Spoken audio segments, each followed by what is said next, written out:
I just wanted to share two words I think are keys for us during all of the current troubles, adversity with the COVID-19 virus. The first word is peace. I want to take seriously the words of Paul, do not be anxious about anything. That's what he said to the Philippians. Jesus had taught us also to just not worry about tomorrow. So this much we know for sure. God really wants us to not worry. Fear is, I think, pent up in our culture.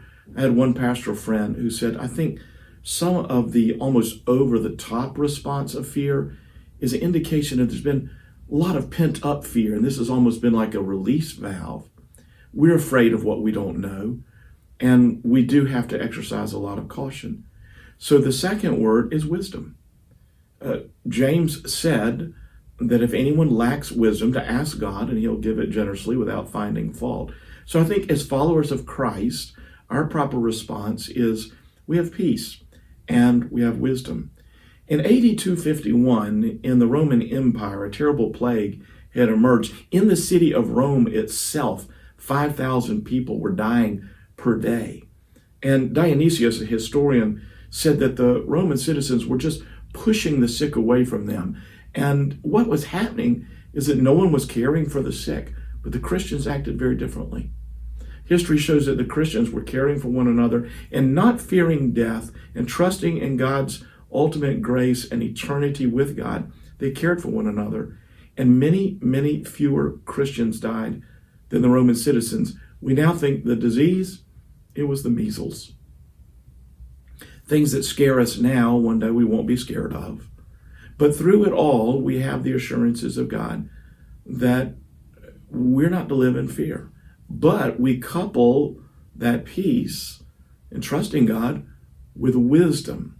Remember, Christianity is what gave birth to Western civilization and all of the science that emerged from it. We value science.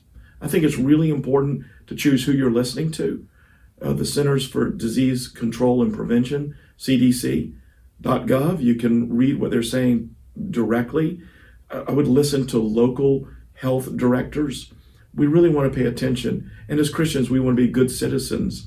So whatever the wise counsel is that's coming from the medical professions, we want to follow that. So, beloved, I'd say let's live with peace. Let's not add to hysteria. And let's exercise real wisdom and discernment that comes from the truth. I'm praying for you. I'm praying for God's protection over you, your family, and that during these days of such adversity and so much fear, there'll be an opportunity for the light of Christ to shine. God bless you.